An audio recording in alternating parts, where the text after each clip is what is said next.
अमां सामू नाज़रीन ही नतीजो है मलिक असद सिकंदर 1856 वोटन से अगते है। अवां के नतीजो ॾियूं पिया। ग्रैंड डेमोक्रेटिक अलायंस जो उम्मीदवार सैयद मुनीर हैदर शाह 999 वोटन से पोइते है। तमाम सख्त मुकाबलो है हिते मलिक असद सिकंदर सैयद मुनीर हैदर शाह विच में, पीपल्स पार्टी GDA विच में 1856 वोट किया पीपल्स पार्टी उम्मीदवार मलिक असद सिकंदर। गडोगड अवां के ॿुधाई तो सैयद मुनीर हैदर शाह 999 वोटन से पोइते है। इन 226 5 पोलिंग स्टेशन जा नतीजा अची चुका हैं। अवां के एक ॿियो नतीजो भी ॾींदासीं। ही नतीजो है PS 78 कोटली जो, जिते doctor Sikandar Shoro Peoples party ससनस तालुक 1149 वोटन से डॉक्टर सिकंदर शोरो अगते है। गडोगड मुनीर हैदर शाह इते भी कंटेस्ट करे पियो 465 वोटन से मुनीर हैदर शाह पोइते है। अवां के आगाह कयो पिया डॉक्टर सिकंदर शोरो इते 1149 वोटन से अगते है। सनस तालुक है पाकिस्तान पीपल्स पार्टी से 1149 वोटन से डॉक्टर सिकंदर शोरो अगते है। जो GDA उम्मीदवार मुनीर हैदर शाह 465 वोटन से पोइते है। PS 78 कोटली जो ही इलाइको है डॉक्टर सिकंदर शोरो 1149 वोटन से अगते है। एक ॿियो नतीजो अवां सां शेयर कंदासीं नाज़रीन। ही नतीजो है इन 224 सजावल जो अयाज शाह शिराजी और मौलवी साले अलदाद विच में सख्त मुकाबलो है। अयाज शाह शिराजी इन वक्त आयल नतीजन मुताबिक अगते है। 1348 वोट खया अयाज शाह शिराजी, जैसे मौलवी साले अलदाद 904 वोटन से पोइते है।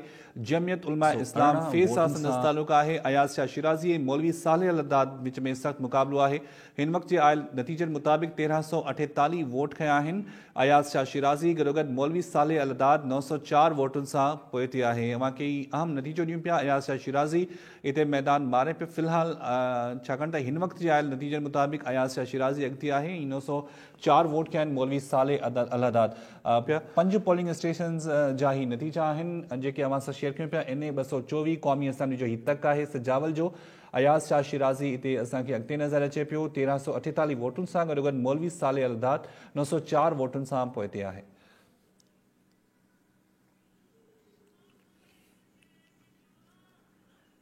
इते एक ॿियो नतीजो अवां सां शेयर कंदासीं नाज़रीन। ही नतीजो है PS 82 दादू जो पीर मुजीबुल हक 233 वोटन से अगते है। जैसे GDA जो उम्मीदवार आशिक हुसैन ज़ौर 217 वोट खया अवां की अहम नतीजो ॾियूं पिया। PS 82 दादू GDA और पीपल्स पार्टी विच में सख्त मुकाबलो। पीर मुजीबुल हक और आशिक हुसैन ज़ौर विच में सख्त मुकाबलो है।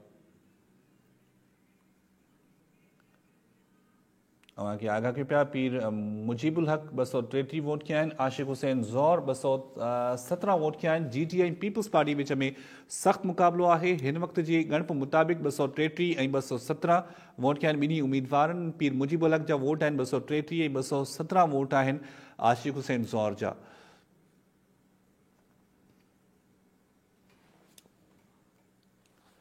अवां के आगाह कयो पिया गैरतमी गैर सरकारी नतीजा अचण जो सिलसिलो जारी है। पीर मुजीबुल हक 233 वोट किया जैसे आशिक हुसैन ज़ौर 217 वोटन से पोइते है।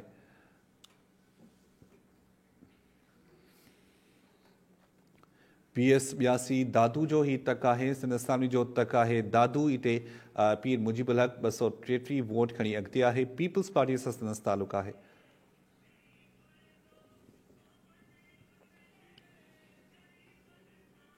आशिक हुसैन ज़ौर ग्रैंड डेमोक्रेटिक अलायंस से सनस तालुक। आशिक हुसैन ज़ौर 217 वोट खया पीर मुजीबुल हक 233 वोटन से अगते है। इन टक ते गणप जेका है वह अञा जारी है। इन वक्त जी गणप मुताबिक 233 वोट खया पीर मुजीबुल हक। एक नओ नतीजो अवां सां नाज़रीन शेयर कंदासीं हाणे। ही नतीजो है इन 226 जामशोरो जो मलिक असद सिकंदर 6720 वोटन से अगते है। सैयद मुनीर हैदर शाह 952 वोटन से पोइते है।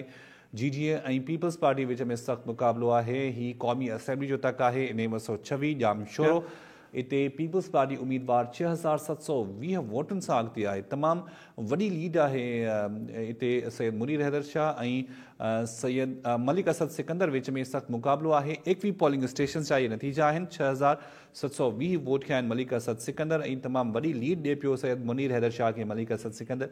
इते असांखे नज़र अचे पियो तो पीपल्स पार्टी जी पोजीशन मजबूत है। एक ॿियो नतीजो अवां सां नाज़रीन शेयर कंदासीं। ये नतीजो आहे PS 61 हैदराबाद 2 जो हिते शर्जील इनाम मेमन 668 वोटुनि सां अॻिते आहे। सईद अहमद टालपुर हिते पोइते नज़र अचे पियो। असांखे JUIFA ऐं पीपल्स पार्टी विच में सख़्तु मुक़ाबिलो आहे। पीपल्स पार्टी उम्मीदवार अॻूणो सूबाई वज़ीर शर्जील इनाम मेमन 668 वोटुनि सां अॻिते आहे। एक नओं नतीजो अवां सां शेयर कंदासीं। इलेक्शन 2024 जो ही नतीजो आहे। PS 77 सेवण अॻूणो वॾो वज़ीर सैयद मुराद अली शाह ऐं रोशन बुरड़ो विच में ही सख़्तु मुक़ाबिलो आहे। अवां खे आगाह कंदासीं नाज़रीन एकवी पोलिंग स्टेशन्स जो ही रिज़ल्ट आहे जेको अवां सां हाणे शेयर कयूं पिया। 7740 वोट आहिनि अॻूणे वॾे वज़ीर सैयद मुराद अली शाह जा। जी उम्मीदवार रोशन बुरड़ो 996 वोटुनि सां पोइते आहे। गैरतमी गैर सरकारी नतीजा अवां सां शेयर कयूं पिया। सैयद मुराद अली शाह 7740 वोटुनि सां अॻिते आहे जॾहिं त रोशन बुरड़ो हिते पोइते नज़र अचे पियो 996 वोटुनि सां। एकवी पोलिंग स्टेशन जा नतीजा अची चुका आहिनि। गैरतमी गैर सरकारी नतीजा आहिनि। 7740 वोटुनि सां सैयद मुराद अली शाह अॻिते आहे।